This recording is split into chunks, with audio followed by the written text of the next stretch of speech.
This morning's guest will light up your house and your heart. Who is he? You'll meet him coming up next on Carolina People.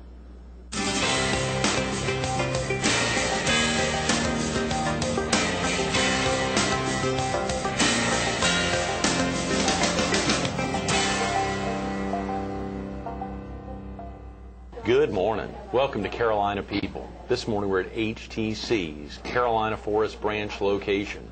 We're focused on service to the community, and we're visiting with the Honorable Bob Grabowski. Good morning, Bob. Good morning, Greg. It's good to be here. Horry County Councilman, District 6. District 6, Socastee area. The Socastee area, of course, as you said before we started filming, really in service to the community. You are serving the entire county. Absolutely. Even though your District 6 there encompasses one of the, I guess, is it 11 or 12 districts? Well, it's 11. We have 12 council members with the chairman, and we are called upon to make decisions that affect all of Horry County, not just the districts that we were voted to represent. So it makes it kind of challenging. I know my district very well, and I know the needs and the issues there, but our county is so diverse that the same issues are not pertinent to other districts. So I've got to try to keep in touch with those districts as the other council members try to keep in touch with the needs in mine and try to fulfill the needs of the people of Horry County as we're called upon to make these decisions. Absolutely, and of course so much happens on the local level. Last Thursday and Friday we were at the South Carolina Employment Security Commission, the Coastal Workforce Center, and the former Chief Justice of the State Supreme Court, David Harwell, was with us, and he talked about his service on legislature, and at that time, before a home rule, pretty fascinating hearing how things, virtually everything ran out of Columbia. Yeah, it was very different. I'm real glad that we have the local government that we do to better meet the needs of the local people. Very definitely. That's the whole idea of it. Of course, you've been on council now, I guess, about a year and a half? 2 years, yeah. Okay, right. Yeah, a little over 2 years.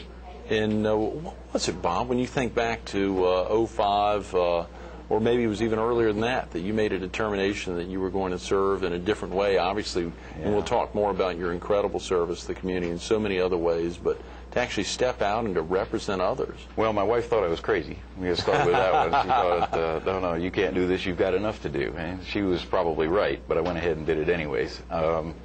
And running for the election was quite an eye-opener. I got to meet a lot of nice people, a lot of good people in the community, and got to be aware of community issues in a way that I had never been aware of them before. Right. And it was quite different serving in some of the other community organizations that I have and serving on county council. One of the things that is different is that I have access to a lot more information than I did prior to that. That's a great to help me make a decision as to how it's going to affect the people of Horry County. Now, I'm not saying that the people of Horry County don't have access to that same information. They do. Everything the county government does is open to the public. The difference being that on certain issues, the information is given to me and pushed right in front of me. Right. Whereas the average person out there would have to go to an office or do some research on their own to find this information. But it's actually pushed in front of me. I get a packet from the council before a meeting, that a booklet that's sometimes an inch and a half thick. And you're expected to read it before the meeting? Well, yeah. Yeah. But none of us can. We can't just read every single word in there. What I end up doing is, of course, I read everything in there that has to do with my district, which is, a lot less reading than reading the whole thing. And then the other issues, I will skim across them. And if it's a hot issue or something coming up that I know is going to be a hot topic, well, then, of course, I'll read the entire thing. Otherwise, it's just skim through it and look and make sure that everything looks all right. Something catches my attention, then I'll focus in on it. Right. How often does County Council meet, Bob? Well, County Council meets on the first and third Tuesday of every month. And there are some exceptions to that. Holidays will affect the council schedule, but generally it's the first and third Tuesday. And then council members also are assigned to committees. Okay. And they attend the committee meetings, and there's the I&R committee, the admin committee, and then there's public safety committee, and of which I'm the chairman of. Is that right? Wow. Yeah. So and so there's principally just those three committees, or?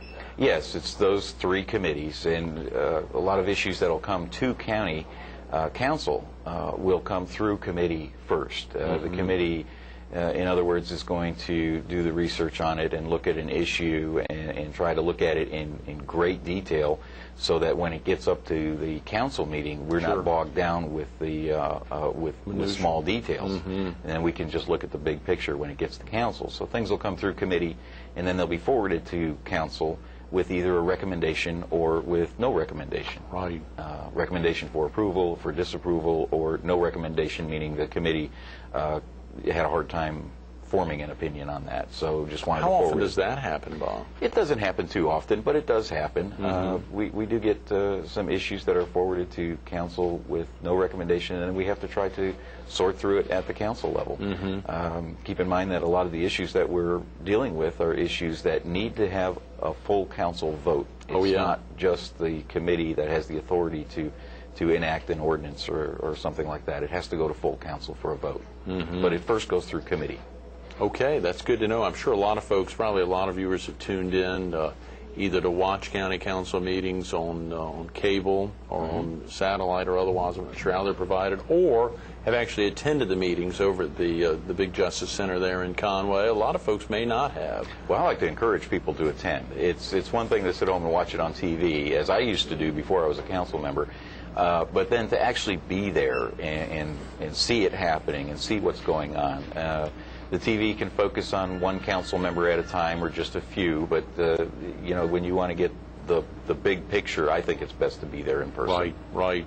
How about if a viewer needs to get off to work now or get family off to school, Bob, is there a good phone number to give you a call to learn more about service, either on county council or just to learn more about, or to talk to you about districts and their issues in their district? My county cell phone is 457-3237, 457-3237. And the county council office phone number is 915-5120. Okay. You can call that office, and the clerk to county council, Pat Hartley, and her staff will direct you to the right council member or try to give you the information that you're trying to get. That's great. 915-5120 if it's just a general issue, or if it's an issue that they want to talk about or learn more about, 457-3237. That's tremendous. We rarely get folks to give out their personal cell phone numbers. That's my county cell phone. It's okay. County cell phone, even better. That's good. That's good. There's also a website. The county has a website, horrycounty.org, and you can click on county council, and it gives you know, which council members represent which district, and you can get their phone numbers, addresses, and email address from that county website as well. That's great, and it's a heavily trafficked site. It is. It's a good site too. A lot going on. A lot. Very good site. Really keeping that up. The crew out there in the county that does that. Are you originally from the area, Bob? No, I'm not. I'm originally from Buffalo, New York area, a little suburb of Buffalo. My parents moved me down here when I was 14. So yeah, that was quite a while ago. So I guess I'm here almost long enough to qualify. And you've been here continuously since 14. Well, I took 10 years away from the area when I was in the Air Force. Oh, okay, good. The Air Force as an air traffic controller from 1980 to 1990. Is that right, as an air traffic controller? Yep. That must have been fascinating. Were you stationed in Myrtle or stationed? No, I was. I went to Holloman Air Force Base in New Mexico. That was the busiest approach control facility in all of Tactical Air Command at the time. And then they sent me to Ramstein Air Force Base, Germany, which is the busiest military approach control facility in all of Europe. Wow. So I work busy places. I'm proud of it, and I miss it. It was probably the best job I've ever had.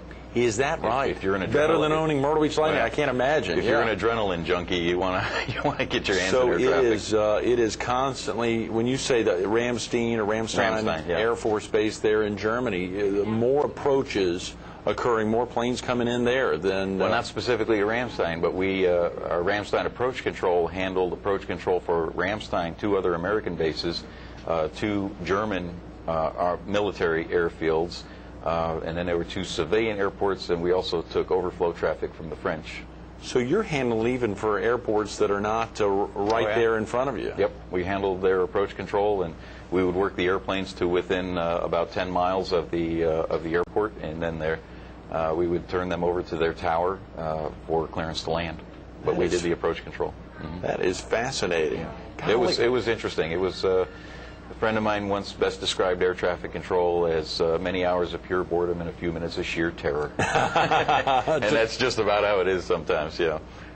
I can't imagine. And what opened the door for you to get into air traffic control? I mean, was that something you've been thinking about when you joined the Air Force? Or Well, no, actually, I was going to go in the Air Force as I was always interested in law enforcement. I wanted to go in and be a security police in the Air Force. A friend of my mother's worked at Myrtle Beach Air Force Base as an air traffic control and the approach control.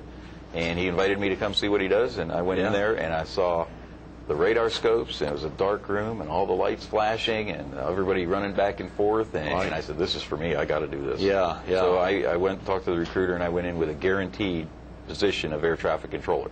Actually, all they guaranteed me was the school, because the washout rate was so high for air traffic controllers. I bet. About 50% of the people who go in for it don't make it.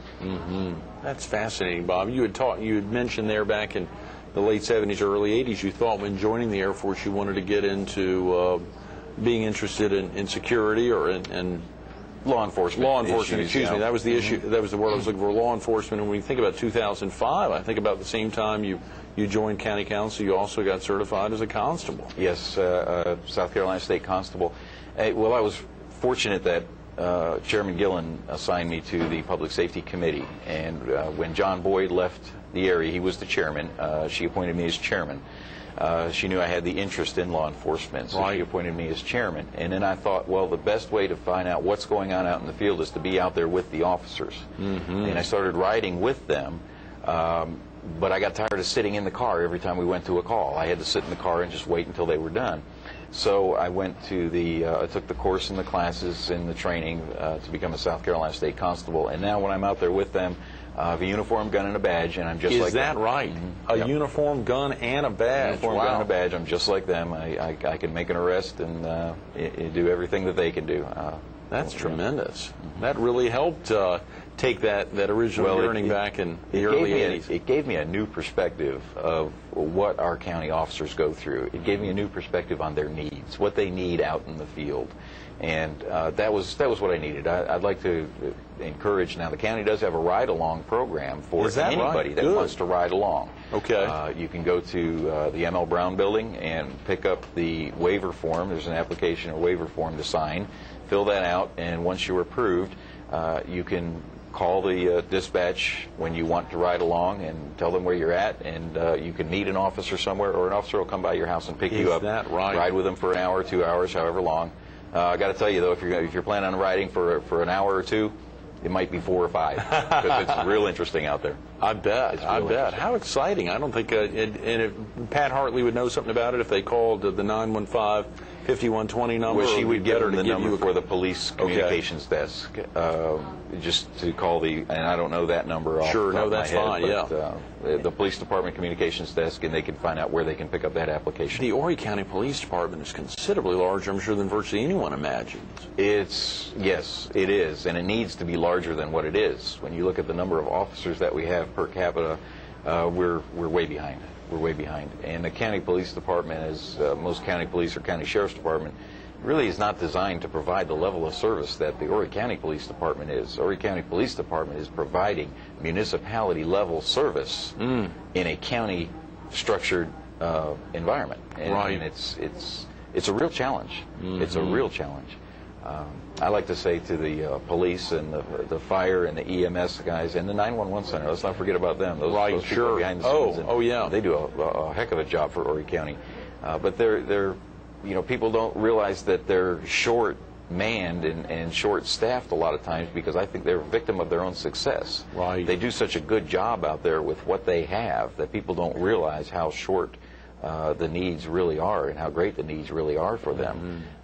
Basically, when somebody picks up the phone and dials 911, if they need a police car shows up. If they have a fire engine shows up. If they need to transport somebody to the hospital, an ambulance shows up.